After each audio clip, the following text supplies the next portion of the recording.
welcome to Good Game, the show for gamers by gamers. I'm Bajo. And I'm Hex. Exact opposite ends of the very wide gaming spectrum this week, Bajo. Indeed, Hex. After a very long wait, we do a spot of gardening with Pikmin 3.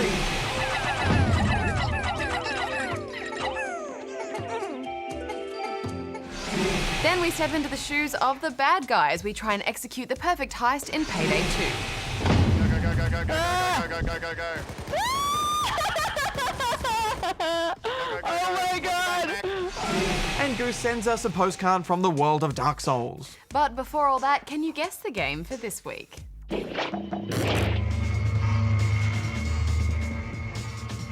News time, Hex. Good game. Mel Gibson's brother, Donald Gibson, has expressed interest in voicing Mad Max following the announcement from developer Avalanche Studios that they were revoicing the character as Australian. Donald submitted a convincing voice demo to the studio, however Avalanche has made no casting announcements at the time of reporting. There are no heroes anymore. There is only me. Slightly Mad Studios has been forced to stop accepting money for its crowd-funded game project, Cars. The studio employed a unique crowdfunding model dubbed World of Mass Development, which allowed for backers to contribute directly to the game's development and receive a portion of the profits based on their contribution. However, the United Kingdom's Financial Services Authority began an investigation into the model last year due to its resembling an unauthorised collective investment scheme. As a result of the investigation, the studio has made an agreement to stop accepting funds and must offer contributors full refunds upon request.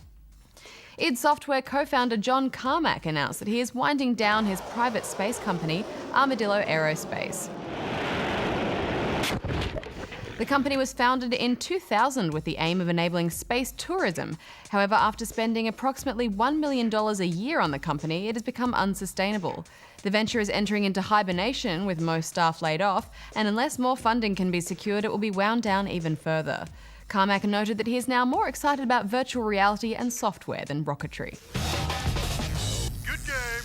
If games could have children and Spelunky and Dark Souls had a bit of a thing for each other, then Rogue Legacy would be the inevitable fruit of their digital loins.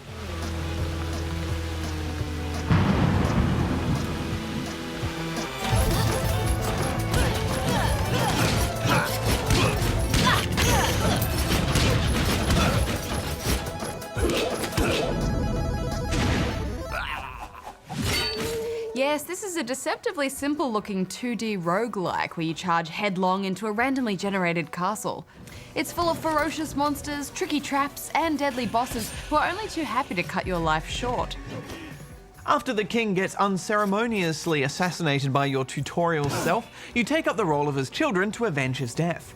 Every time you die, you get to choose from one of 3 heirs to continue the quest. Each heir has a specific class, such as barbarian or mage, as well as some more unique traits, usually either a disease or a disability combined with a personality quirk. Yes, I think this is the first game where I've actually played as a bearded lesbian mage with involuntary swearing. Yeah, there are some pretty wacky combos, but surprisingly, more often than not, they can actually be quite useful. Dwarfism will help you get into locked away locations, while having OCD will replenish your mana when you break furniture, for example. And you will be breaking a lot of furniture since it drops precious gold. Some traits are a little annoying though. Being short-sighted will make most of the screen quite fuzzy, but the worst one we found was vertigo, which turned the whole world upside down. There are some funny ones though, like irritable bowel syndrome. As we said though, this is a brutal game and most of your characters won't survive 5 minutes. But each heir takes whatever gold you managed to collect in your previous life and spend it on leveling up and buying new gear. So while it does beat you down, you generally are making a bit of progress as well. Yeah, I think some will find it a little grindy, but I actually quite like the difficulty curve. I was always ready to come back in and give it another go with my more experienced self. Yeah, and the fact that the castle is randomly generated stops it from getting too repetitive as well. In saying that, the castle is always laid out roughly the same with 4 areas. You've got the castle to start with, the forest to the right, the mire above, and the land of darkness sits below. To beat the game, you have to defeat the boss of each of these areas to unlock the door to the final battle. You're free to tackle each area in whichever order you like, but a low-level character will get decimated in the tougher areas, so you'll want to attack them in the right order. And there's a vast skill tree with hundreds of levels to climb to help you get there. Although I will say I wasn't a big fan of the way it hides away upgrades until you've unlocked adjacent ones. It just makes it impossible to plan out what kind of upgrade path you want to take. I didn't mind that so much because each new option just felt like a nice surprise, and plus it encourages you to explore and try new paths. Yeah, fair enough, I guess. I just like to see what upgrades I'm aiming for and then, work towards that. Kind of everything you want, Hex. Can't I? You'll also need to hunt down blueprints within the castle to unlock new bits of armour. These are often hidden away in special fairy chests, which only unlock if you meet tricky objectives. Sometimes you might have to simply kill the enemies in a room, but usually you have to get past some devious spikes without taking damage. Although a few wanted us to get to them without jumping, which just seemed impossible. Yeah, it must be some upgrade that we haven't found yet. Yeah, probably. It is worth trying your best to get new bits of armour, as they have some invaluable special traits. One set, for example, has +1 vampirism for each piece you wear, giving you a bit of health for each kill you make, and you need every scrap of health you can get. There are also runes which give you certain buffs, like giving you the ability to double jump or even fly, and you can even stack multiple of the same runes, so you could triple or quadruple jump if you wanted. So there are a lot of ways to customize your character to suit your style. I also like the little carnival games scattered about the place. They're just little games of skill that give you some gear or gold if you did well. I never did well, but I liked trying. It takes a fair bit of precise jumping and timing to get through, and I struggled a little bit to pull that off using a keyboard and mouse. I'd definitely recommend playing with a controller. That certainly felt a lot better to me. I love this game, Hex. It's the perfect in-between game. When you're in between two big AAA games, it's nice just to slot it in there and little half-hour chip away at it. It's deep but simple, brutal but funny, and always rewarding in all the right places. So I'm giving it 9 out of 10 rubber chickens. The grind did start to get to me after a while, but I kept coming back for more. Can I call this charmingly sadistic? I'm going to. I'm giving it 8 out of 10.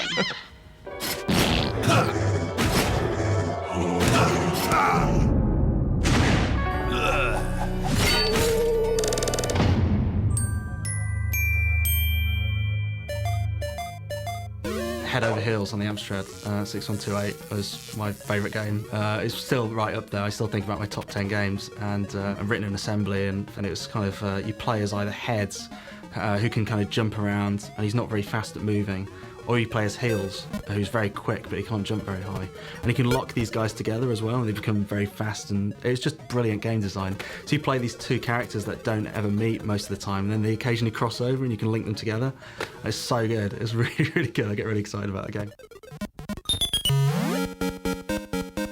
And also Transport Tycoon, which sounds really dry, but actually it's an amazing game. You start off with nothing and you build up from there, and I think that always really appeals to me, having a kind of a management sim where you're kind of, it's a blank slate. You've got a world, here you go, here's a bunch of people, now make them happy. The music in that is really good as well, by the way. It's by John Broomhall, who did some of the music for XCOM as well, I think. It's fantastic. There's loads of jazz music in the background. I've still got the soundtrack. I got Transport Tycoon back in 1994, and I've been playing it ever since. I'm still playing it, and it's a really good game. Good game. Bajo, I'd never played a proper Pikmin game before, but I'd heard a lot about it, so I knew the franchise had a lot of fans. And now I see why. This is the kind of busying gameplay that can keep you occupied for hours, and it's pretty friggin' cute.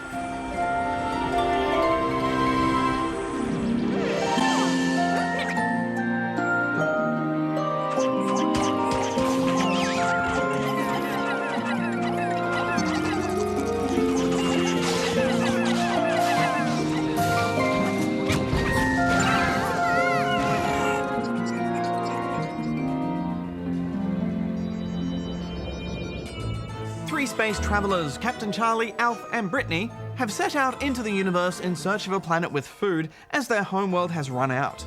Their ship crash lands on the planet PNF 404, where they manage to find some juicy fruit just ready to be juiced. But that's not all they find. A short encounter with these tiny plant creatures known as Pikmin lets you know that they're not only friendly, but actually pretty useful. You set about gathering up as many as you can and sending them off to munch on flowers to generate even more Pikmin. Germinating within this game are the very early seeds of tower defense. You generate large numbers of Pikmin, divide them into groups and assign tasks, and then return to your base. Enemies in the environment can be defeated if you have enough Pikmin to overwhelm them. Then they'll carry the creature's body back to their onion base and turn it into more Pikmin. circle of life, really. You start out with red Pikmin, who are good to have a lot of as they're flame resistant, good fighters, and good at munching their way through sand walls. Soon though, you'll encounter substances like crystal that they can't get through, and you'll need rock Pikmin for those. These sturdy dudes deal heavy blows when thrown directly at enemies and can break crystal to get at the rewards inside. Later on, you'll also get Pikmin that can go underwater, and some that are shock resistant and create their own electrical currents to light up caverns. This is one of those games where you'll often encounter areas that you'll need to come back to once you have the right kind of Pikmin to access it. Yes, and it all sounds relatively simple, but your time management and leadership skills will be tested with each day of exploration. First of all, you'll need to be constantly gathering fruit so that you and your crew members have enough to eat. And this isn't so easy when you have multiple tasks to complete. And there are so many ways for your Pikmin to die. They can get trampled or eaten by enemies, they can burn or drown. And when the sun sets at the end of the day, if you don't have all of your Pikmin back at base, then they'll be left out in the cold to be gobbled up by beasties. Yeah, it's heartbreaking, isn't it? You feel a bit like a bad parent. I know, they're so cute and helpful, but they're also small and easily left behind, so it's not hard to just lose a few stragglers along the way, and it's awful watching them run after the ship as it flies off. Plus, with limited hours in each day, the more Pikmin you lose, the more time you waste the next day generating more instead of collecting fruit or solving puzzles to get through the world's environment. The puzzles are fairly straightforward. Usually it's just about working out how to use your various Pikmin's skills to get them from point A to point B. To gather pieces to build a bridge or collect a hard-to-reach piece of fruit, for example. Often your crew will become separated and you'll have to do a bit of swapping between characters to manage your different types of Pikmin. It's stressful, but in a good way, and I think they've really nailed the balance of difficulty here, making time management the most important part of the game. Yeah, if you don't make good use of your time, you're better off starting from an earlier day, rather than trying to muddle through each day as you use up more fruit, because you'll eventually get to a point where you'll just run out. I actually got as far as day 11 and then I went all the way back to day 5 when I got stuck with no more fruit to collect. But replaying isn't tedious, it's satisfying because you're always finding ways to get smarter and better and more efficient at what you're doing. Yeah, I agree. I actually bypassed a boss battle to focus on gathering more Pikmin and more fruit, but I ended up wasting days and fruit in the process. I realised that by getting it out of the way, the rewards from that fight sent me forward to a new area. So I did a bit of backtracking as well. The boss fights are tough, but I do like the way they make use of all your different colours of Pikmin. Yeah, although I often did find in these frantic fights that the controls just weren't precise enough to round up my Pikmin as quickly as I'd like, and that got a bit fiddly and frustrating. I did like that it always tells you which screen to look at though. I think the part of this game that will keep me coming back is that bingo battle mode, which I believe was a favourite in Pikmin 2. Here, you can go head-to-head against a friend to pit armies of Pikmin against each other to see who can collect enough items to complete their bingo card. Bingo!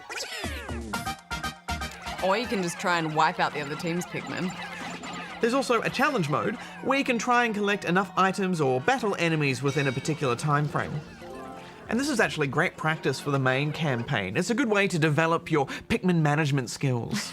Yeah, neither of these modes feel tacked on, do they? They're just as much fun, maybe even more so than the main campaign. What did you think of it overall?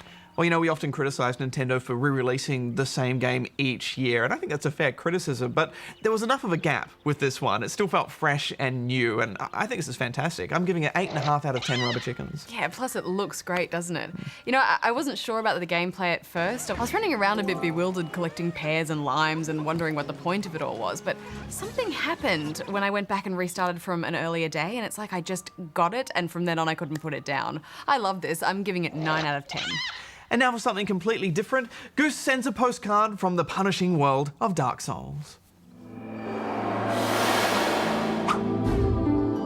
In ancient legend, it's stated that a chosen undead shall leave the asylum in pilgrimage and journey to the land of the ancient lords, Lordran.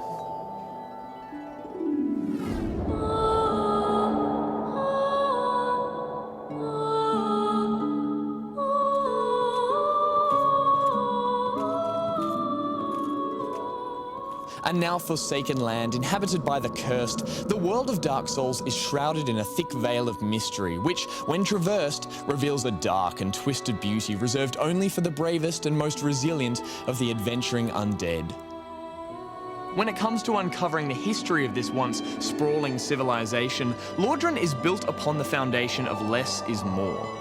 On arrival, very little is explained about this hollow shell of a kingdom. Instead, players are left to merely gaze off into the distance at towering city walls or towards the bottomless valleys that fall away from a small oasis of protection known as the Firelink Shrine.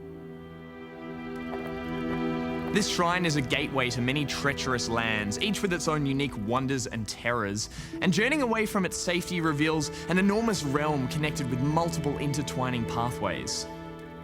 There's the long-abandoned Undead Burg, its crumbling ruins now filled with tortured souls of a once bustling township.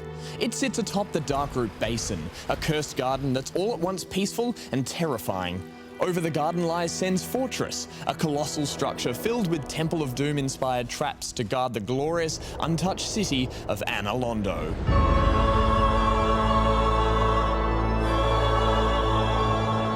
This shining jewel sits atop the now rusted crown of Lordran and holds the last illusion of light in what is now a sea of ever-encroaching darkness. Darkness lit by ghostly messages left from other adventurers who've set foot in this land before you. Oh, try jumping. All right.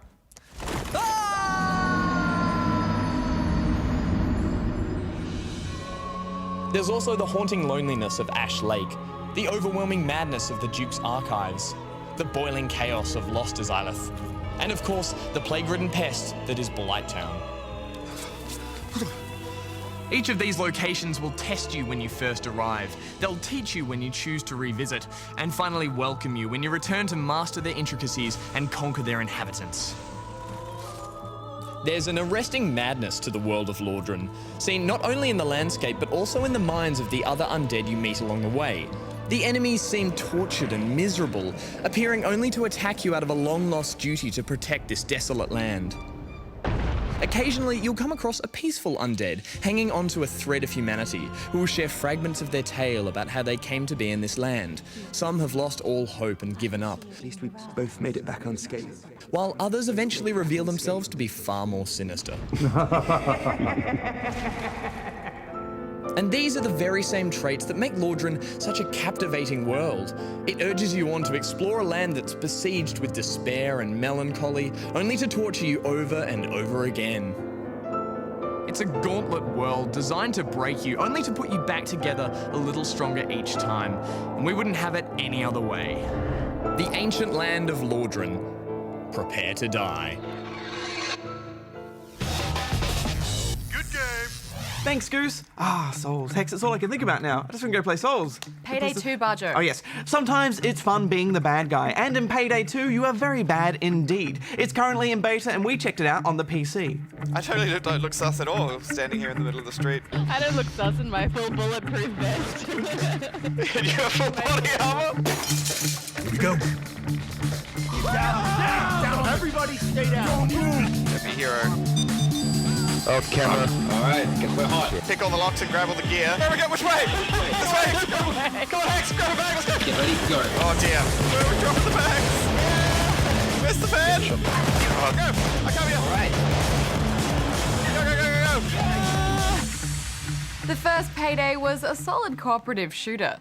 It had some great ideas, but this sequel is a leap ahead and much more fleshed out. You and 3 friends are criminals. Your job is to steal and transport loot and get away clean. Okay, let's go. Get down. But as you'd imagine, things don't always go to plan. They're right here. What are you doing? Pinned down back in the car. Off to jail with us. It was never gonna happen. Yes, in fact, they rarely do. There's only a handful of maps, but they all have their own unique feel and strategies. Whether it be a tight escape from a nightclub, or the frantic coordination of robbing 4 stores at once, the smash and grab of a jewelry store, Oh, precious gems. or the slow-paced lockpicking of a bank. I hear cops yelling stuff outside. And these maps never get old because of the variables that change up each time. I remember the first time we discovered this, when we went in with a predefined plan. This is what we're going to do. We're going to get the stuff here, go here, escape here. And then we found that the safe was in a different spot, cameras were all over the place, and our exit was boarded up. They're all coming in the back. Oh, there's a lot of them. I'm about to be arrested. This game likes to throw panic in your face. Yeah, it's a fantastic way to keep things fresh. And the first time you play, you really do feel so inexperienced, clumsily walking around, tripping alarms and cameras. Something triggered. No, you're Oh, it's a okay. camera. Oh, no. You feel like a criminal tourist. You know, it's like, should I be doing this, guys? I've got a guy suspicious of me, so I'm just going to leave the shop. Yeah, that's right. Just walk away. Should I bash this now? Should I take this? Down on this guy can see me, is that okay? They saw me! Civilian got away. So you'll have your mouth tight if you're left out. Until you get used to all the alarm triggers, your casing will probably be short-lived and it'll be masks on and go time. Well, It's all on! It's all on! Tension is built really well as you walk around trying to not get made by civilians. Just 4 guys walking down the street. Taking out guards and answering their pages, Everything is under control. Yes, sir. We're good. formulating a plan of attack. Oh, I don't really know how to stealth this one. There's a camera up here. I reckon, yeah, bring the drill in. The better your stakeout, the longer you can hold out before the cops show up, and then you have the best chance of getting away with maximum loot. Shove the bag in the back of the vehicle. Also, the gear you choose to take with you increases your visibility and your chances to get made, so there is a lot to think about, but you're always encouraged to do better, which I like. Yeah, it's a nice balance, isn't it? And when the cops do finally turn up, you really have to get moving and communicate with your team constantly. Do you want me to race over there? I can make it. Yes, please. There's multiple guys with the riot shield. Jump it up! This game is about teamwork, but at the core, it's really about making decisions. Do we want to escape now? Or do we want to get as much stuff as possible? I reckon we can get a little bit more. What to do next, when to fall back, I'm getting smashed. Pull it back into back room. when to help someone, Down, I'm down. and when it's time to cut your losses or leave something or someone behind. It's up to you, brother. You can do Go, it. Hoxton, go! They've just nailed that risk-reward structure, haven't they? I mean, considering your options, it's always fun. Yeah, absolutely. And I like that the ultimate goal really is to do a stealth run where the cops never show up at all. It's either a guard or a bank Oh, it's a manager. bank employee. Okay, he's left the door open though, which is nice. This requires a lot of civilian management and coordination with your team. And you also need 1 or 2 just purely as lookouts depending on the situation. Get down everyone on the street. Already on it. And quite often the game will present you with this moral choice of sorts where you've got to decide whether you take out the civilians so you can have the perfect stealth run or just let them go and deal with the cops. Yeah, and stealth runs are tough if you don't have enough cable ties to subdue civilians and stop them from running around triggering alarms. All it takes is one sieve that no one's paying attention to and things get bad really fast. Oh, hit the alarm! The guy hit the alarm! Oh, it's on! The more you play though, the more tricks you learn. I'm gonna make a sprint across. Once you have nailed it, the best part is you actually want to challenge yourself more. Oh, here comes the 1 assault! second. Oh, I'm down! And, you know, it's a sign that they're really getting things right, because this could have just been a staggered wave mode that always ends in a fight, but it's not. Yeah, and that's why I keep coming back to it because it is so different each time you play. Oh no, this is the wrong room! Plus, it's such a thrill as you're running to the escape van, laying down cover fire. Go, go, go, go, go. That final dash is frantic. I'll cover you. Yeah, things get pretty hairy. Whoa! Oh, cops! Okay. Sniper. Oh, dear, sniper, don't go outside yet! The perk system is deep, and just a few unlocks can really change your entire strategy. More equipment means a more efficient heist. What you unlock in the perk tree is critical to the way you want to play your character. You're not just limited to one type of class though, which is genius, but high-end unlocks aren't cheap, so you do tend to go for one role and stick with it. There's nothing worse than a wasted perk, but I felt the rewards of each one I selected. Yeah, and it's great fun role-playing your class, and it's wonderful when everyone plays their part so well. Some people are better at running bags, for example. Thanks, Pac. Bajo, I know you were in charge of making sure everyone's ammo was stocked and making sure no cops got near the rest of the group. I offered gun support at the windows while heading back to make sure the drill kept running, which sounds like a super lame job, but it's actually very important. Very important job, the drill. Jams frequently. It does. Can you get the drill hacks? Yep. This game has lots of little nice touches, such as convincing cops to come on your side, or trading civilians for one of your gang members who might have been taken into custody. Okay, I'm in. Keep me covered. The gunplay is solid too. I play a fair amount of shooters, so I can tell when a game has solid controls because I feel just a little bit more awesome than usual. Yeah, it's got that perfect amount of assistance, doesn't it? Where you don't feel like it's got auto-aim on, but you just feel really skilled at the game. I liked all the weapon mods too, and the pistols are especially effective. And they need to be. All your resources are limited. Ammo management is key to a good run, and you'll often save your heavier weapon until the tougher cops show up. And each time we played, we always find new little tricks to do everything better. Yeah, and it's not all about the heists either. You'll also be going on drug runs, which start out in a spectacular firefight. Oh man. Once again, conditions change on the fly, and it's when things go wrong that this game is actually the most fun. Oh, go guys, go, go, go. Oh, keep me covered. Elbows behind you, elbows behind you, right behind you. Ah. There's one above you, Alpres. Yeah, such as when the cops steal your drugs. Sneaky cops. Hey, come back here. That's our coke. Cheeky monkeys. Cheeky monkeys. And that's just another variable you have to keep track of. It's often good to have someone looking after all of the bags, for example. The good thing is, there's great visual markers here, so you can always see what your teammates are doing, and you can always tell what's happening in the map from little outlines. Just need 2 more. At least 2 more bags. Well, I think we should talk about the main theme of this game. I mean, obviously, you are the bad guy. You're robbing banks, and when you mess up, the only way to avoid capture is to murder endless waves of police. The game is rated R18+, and I think, Bajo, this is a clear example of adult content for adult gamers. You know, it's that glamorized heist scenario that you'd see in movies like Point Break or Heat, for example. Oh no. All right, Hex and Mac, do you guys want to pick all the locks and grab all the gear? And I'll hold off the guards. Yeah, and it makes no apologies for that. This game isn't trying to make some sort of statement and explore the psychology behind the criminal mind. It just wants to be a good cooperative shooter in that scenario, and they get that quite right, I think. Yeah, and as a gamer stepping into this role, the moral aspect of this isn't necessarily going to be at the forefront of your mind. You know, as gamers, we can be very objective focused, but that said, I think it's safe to say that this is not going to be for everyone. Oh, I'm down. All right, Steph, we're gonna have to rescue them. Help. I was interested about the classification with this game, especially with the recent troubles we've had with State of Decay and Saints Row 4 and the drug references there, because here there is an entire level where you actually make meth, then you bag that meth up and sell it for cash. Uh-oh! But the difference is, I think, where you're not actually taking the drugs for some sort of stamina boost or personal gain, and that's where the line is drawn, I think, in our classification system. Yeah, this game isn't saying that if you use drugs, you'll be more awesome at X, Y, or Z. Yeah, it's just saying, within the context of this game, crime pays. Yeah. 8 And like the grand. less civilian. Ah. I often find I have a short lifespan personally with these types of games because I get sick of the maps, but there are just so many variables here. I keep wanting to come back, if not just to unlock more scary masks. Ah, how terrifying are they? Especially those clowns. I'm down again. I gotcha. And like, you just look at your head upside down. It's really scary. Now, this is still in beta, so there's a few invisible walls and connection issues that I really hope they sort out for final release. Because right now, if someone drops into your game and crashes it, you lose all your progress, which seemed to always happen just as you're on your final loot run. Yeah, and some of the AI could use a bit of polish. Interesting wall you're looking at there, buddy. I see a guy walking on midair. Should I be worried about him? He's hovering. Nice brickwork. Those guys are clones. Whoa, they just pass through each other. Some good bricks. Oh, he's finished. Yeah, but you know, I still love this game even as it is now, especially the music. It makes everything so frantic. The bass is dropped. I'm giving it a beta score of 8 out of 10. I'm giving it a beta score of 9 out of 10. Watch the escape! Watch the escape! Come back! No. Oh, they got you! Sorry, Hex. We're gonna leave you behind. We'll break you out later. Good game. So did you guess the game for this week?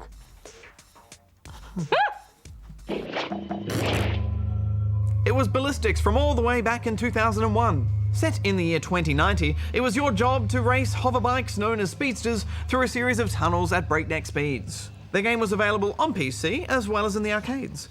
And it was developed by Bo and Ulf Anderson, the same two guys behind this week's Payday 2. Next week on the show, we try our hand at simultaneous character control in Brothers: A Tale of Two Sons, which is harder than it sounds.